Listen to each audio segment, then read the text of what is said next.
Hey everyone, just a quick update video.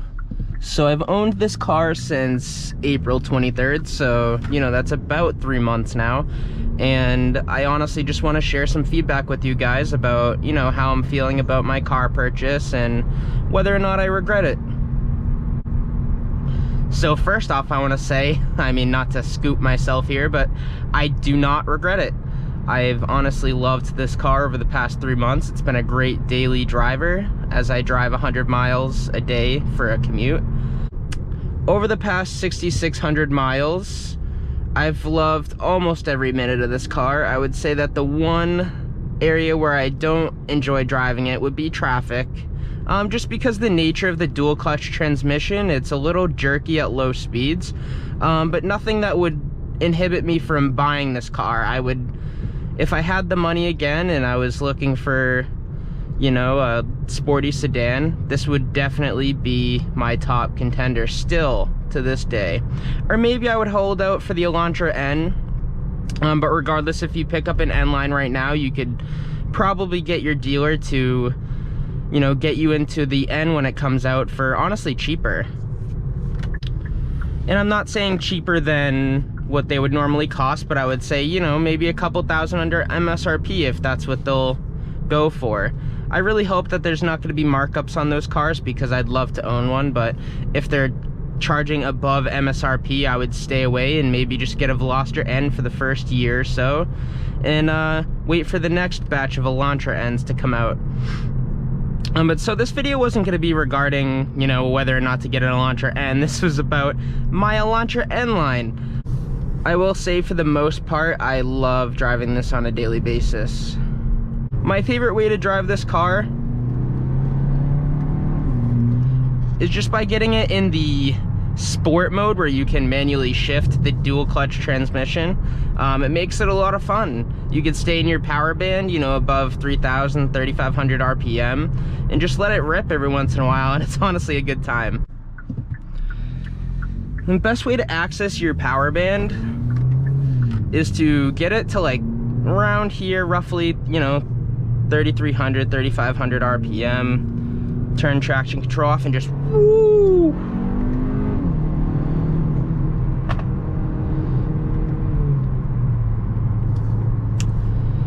And honestly, I can tell you that you do get used to it every once in a while, but you know what? That's just the nature of owning a car. No matter what you own, whether it's fast or slow, you're gonna get used to the acceleration, and that's what leads people to buying new cars and buying something that's more and more fast. And honestly, this is a car that you can do that 1,000 times and you'll never get sick of it. What's great about this Elantra N line is you can really play with it, be sporty and have a good time and still get over 30 miles a gallon.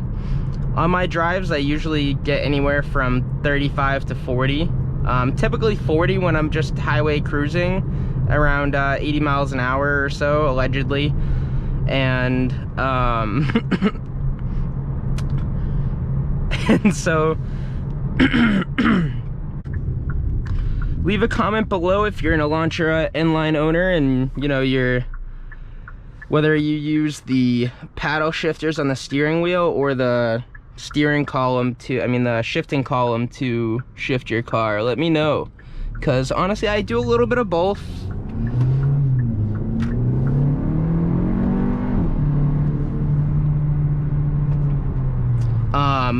Mainly the paddle shifters, because I like being able to have both hands on my steering wheel at all times, just for safety reasons, obviously.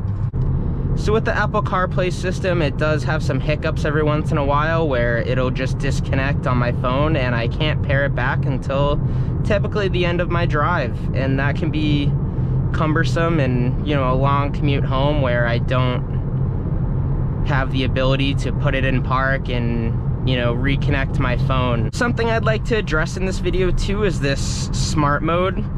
I had someone in my comments, a great viewer, he's a good guy, but someone did tell him, a dealer specifically told him that this mode learns from you, which is far from the truth.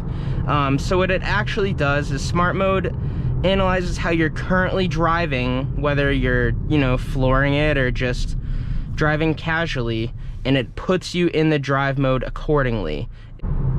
Needless to say, I think the smart mode is a interesting feature.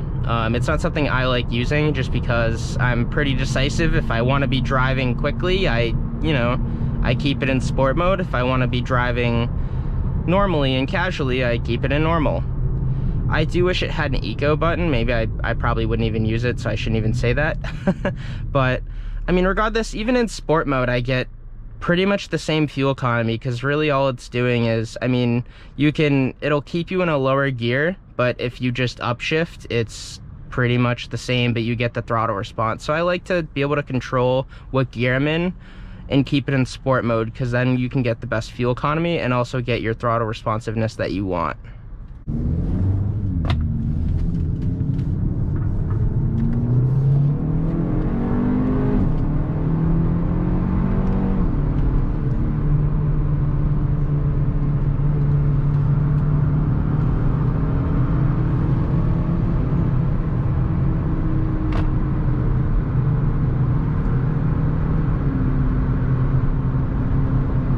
I know I don't drive the most aggressively, and, you know, even like that's like my most aggressive, and I'm still, you know, on my brake more than I should be. But I don't like to really beat on my car. I like to showcase what it can do without really, you know, pushing its limits, because, you know, I drive the car every day. I don't want it to break. I want it to be mostly reliable for me, so I try not to push it past, you know, maybe like 7/10.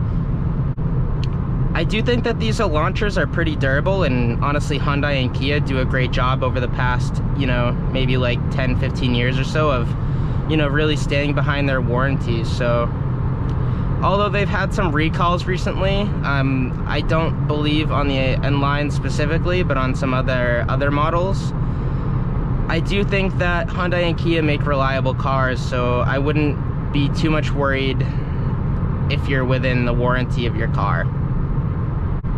So I've already had a service on this car. I purchased the severe oil changes, which essentially what that does is you just get oil changes more frequently.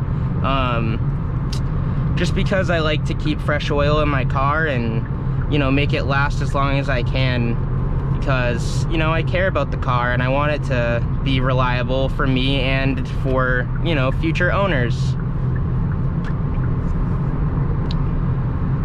I will say that next year I plan on buying summer tires and snow tires, you know, in the winter. I live up here in New England, so it's good to have a set of snow tires, so I don't really see the reason to have all seasons. But I do understand that with the dual clutch transmission cars, they did provide all seasons, whereas with the manual cars, they provided summer tires. I think that's a necessary upgrade.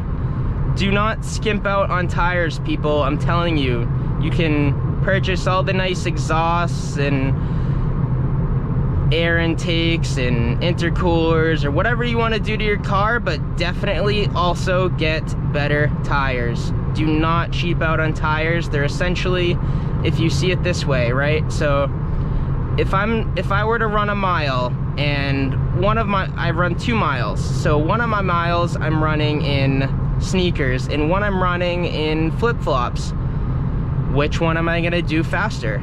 Probably the one with sneakers. It's the same way with tires for cars. The better tires you have, the better the car is going to perform. So the comfort of this Elantra N-Line over the course of my commute is really good. I think that the seats do a great job at not only holding you in, but also giving you a comfortable ride. I've gotten a lot of positive feedback regarding people sitting in these seats as, you know, my passengers, and they feel as if the car is super comfortable. Although some people would prefer straight leather for these seats, I think that the perforated cloth does a good job of keeping you cool. It would be nice if the seats were cooled, but, you know, at this price point, you're not gonna get that typically. The leather side bolstering is also nice. It doesn't burn me, which is great. I think that they're also pretty stylish with the N badge on the back of them. And I honestly can't wait for the Elantra N to see how that drives and to see how those seats feel, because they look pretty comfortable. I think that they're possibly Recaros from the initial images we saw, but who knows, I'm not really sure yet. One thing with the lane keep in this car and like the blind spot monitoring is when I'm on a dual turn onto, like, say, you know, an on-ramp where you have 2 lanes turning left onto an on-ramp or turning wherever, if you have a car next to you and you have your directional on, it's gonna think that you're changing lanes sometimes, and it's going to alert you that the car is next to you. But whereas I'm just, you know, I'm just turning onto the highway, it's kind of annoying, but the only solution I've had to that is to turn it off. And if you turn that off, you don't even get the little lights on the mirrors to turn on when there's someone in your blind spot. And that's really all I want, is just that little light to go on when someone's there. I don't need beeping or anything like that, and there's really no way that I've found to turn the beeping off while keeping those on. Everything I've complained about this car, there's like 3 times more good stuff about it. But I just want people to know everything negative and positive about every car I drive. So don't feel as if I'm just complaining about needless things and whatever, because there is someone out there who does care about that sort of stuff, and maybe it bothers them so much that they don't buy this car. But you know what?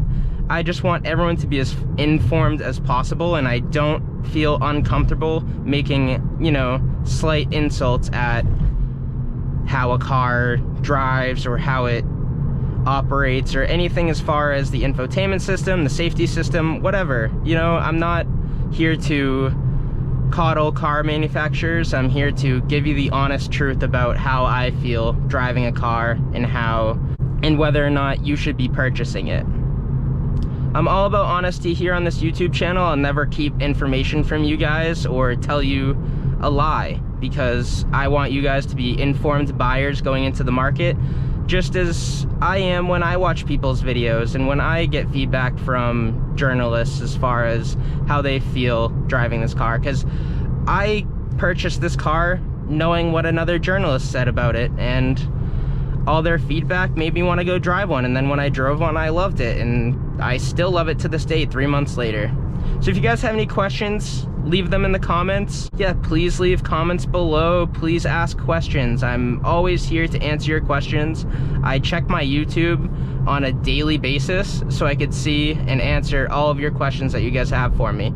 So please like, please subscribe, and peace out, guys. Have a great weekend.